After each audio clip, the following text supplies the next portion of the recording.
అసలు ఒక ఇల్లు కట్టుకోవాలన్న కల ఏకంగా 2 దశాబ్దాల సుదీర్ఘ న్యాయ పోరాటంగా మారితే వినడానికే ఆశ్చర్యంగా ఉంది కదూ. ఈరోజు మనం అలాంటి ఒక కథ గురించే తెలుసుకోబోతున్నాం. ఇది కేవలం భూమి గురించి కాదు, హక్కుల గురించి, కాలంతో చేసిన ఒక అసాధారణమైన పోరాటం గురించి. 22 సంవత్సరాలు. అవును, సరిగ్గానే విన్నారు. 2 దశాబ్దాలకు పైగా. ఒక్కసారి ఆలోచించండి, ఒక మనిషి జీవితంలో ఇది ఎంత పెద్ద సమయమో.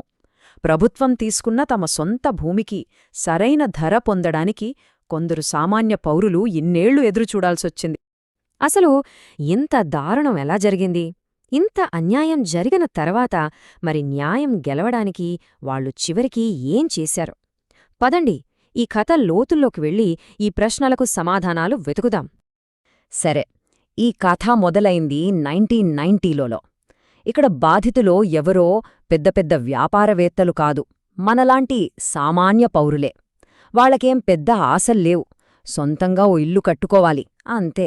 ఆ చిన్న కలతోనే వాళ్ల ప్రయాణం మొదలైంది. అలా 1995-97 మధ్యకాలంలో వాళ్లంతా తమ కష్టార్జితంతో బెంగళూరులో ఇళ్ల స్థలాలు కొనుగోలు చేశారు. అంతా చట్టప్రకారమే జరిగింది, అన్నీ పక్కాగా ఉన్నాయి. ఇక తమ భవిష్యత్తు భద్రంగా ఉందని వాళ్ళు ఎంతో సంతోషించారు.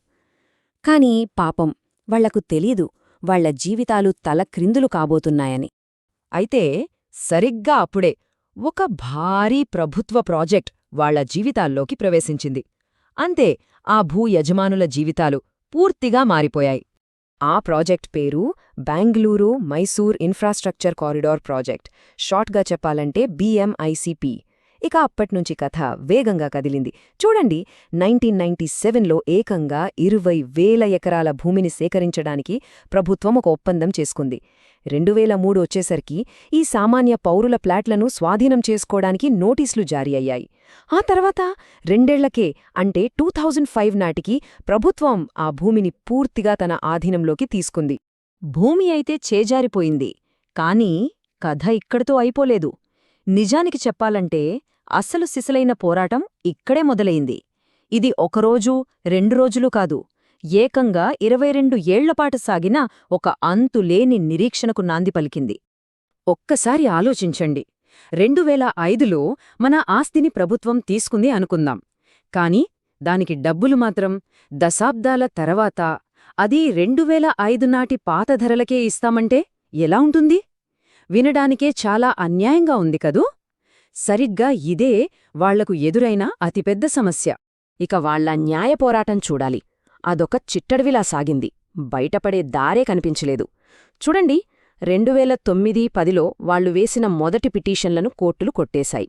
సరే అని 2016లో అధికారులకు విజ్ఞప్తి చేస్తే దాన్ని ఎవ్వరూ పట్టించుకోనేలేదు. అదే ఏడాది హైకోర్టు జోక్యం చేసుకుని వెంటనే స్పందించమని ప్రభుత్వాన్ని ఆదేశించింది. అయినా ఫలితం లేదు. చివరికి 2018లో ఇక లాభం లేదని కోర్టు ధిక్కార పిటీషన్లు వేశారు. అప్పుడు కాని ప్రభుత్వంలో కాస్త కదలిక రాలేదు. ఇన్ని తిప్పల తర్వాత ప్రభుత్వం ఒక అవార్డైతే జారీ చేసింది.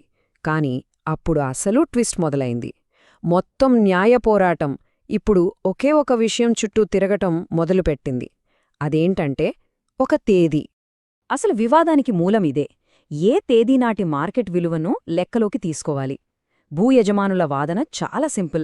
20 ఏళ్లు ఆలస్యం చేశారు కాబట్టి ఇప్పటి మార్కెట్ రేట్ల ప్రకారం పరిహారమిస్తేనే అది న్యాయమవుతుంది అని వాళ్లు వాదించారు.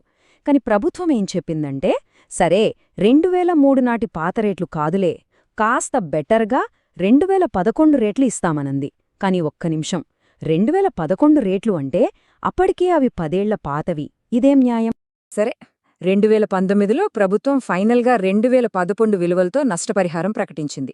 భూ యజమానులకు ఇది కాస్తో కూస్తో ఊరటనిచ్చింది.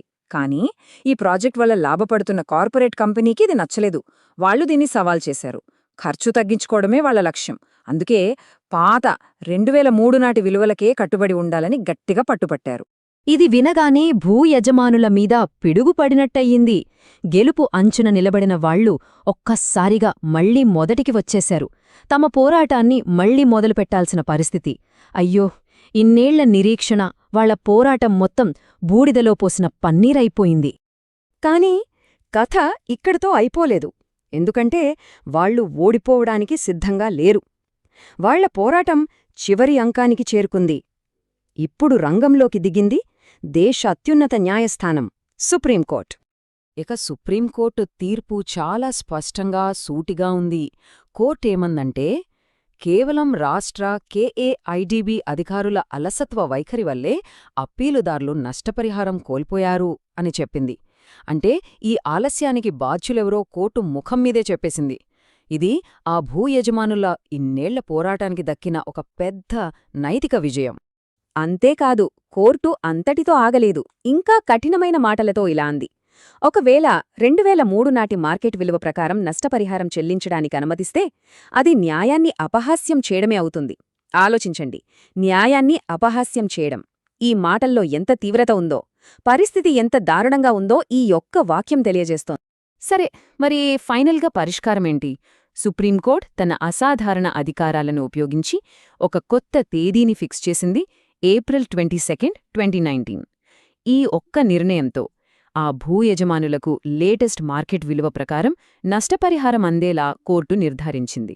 చివరికి న్యాయం గెలిచింది. సరే, ఈ తీర్పుతో వాళ్ల కథ సుఖాంతం అయింది. కానీ ఈ తీర్పు ప్రాముఖ్యత కేవలం ఈ ఒక్క కేసుకు మాత్రమే పరిమితం కాదు. ఇది మనలాంటి పౌరులందరి హక్కులకు ఎందుకు ఇంత ముఖ్యమో ఇప్పుడు చూద్దాం. ఈ మొత్తం కేసుకు ఆధారం మన రాజ్యాంగంలోని ఆర్టికల్ 300A. ఇది చాలా సింపుల్గా ఒక విషయం చెప్తుంది.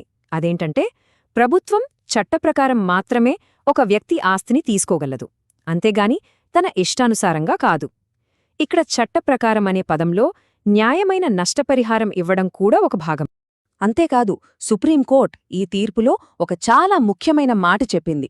అదేంటంటే, ఆస్తి హక్కు ఇప్పుడు కేవలం రాజ్యాంగబద్ధమైన హక్కే కాదు, అదొక మానవ హక్కు. దీని అర్థం చాలా లోతైనది.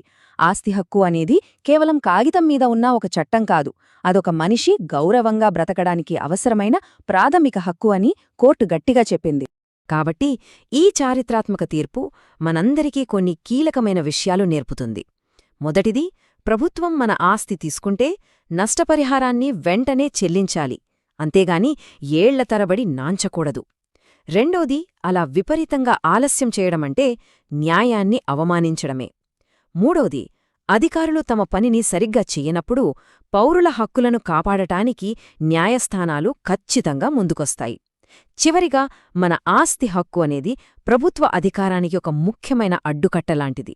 ఇదంతా మనల్ని ఒక చివరి ముఖ్యమైన ప్రశ్నకు తీసుకువస్తుంది. ప్రభుత్వం మన పట్ల న్యాయంగా, బాధ్యతగా వ్యవహరించాలనే హక్కుపై ఇంకా మన ఎన్ని ఇతర హక్కుల ఆధారపడి ఉన్నాయి? ఒక్కసారి ఆలోచించండి.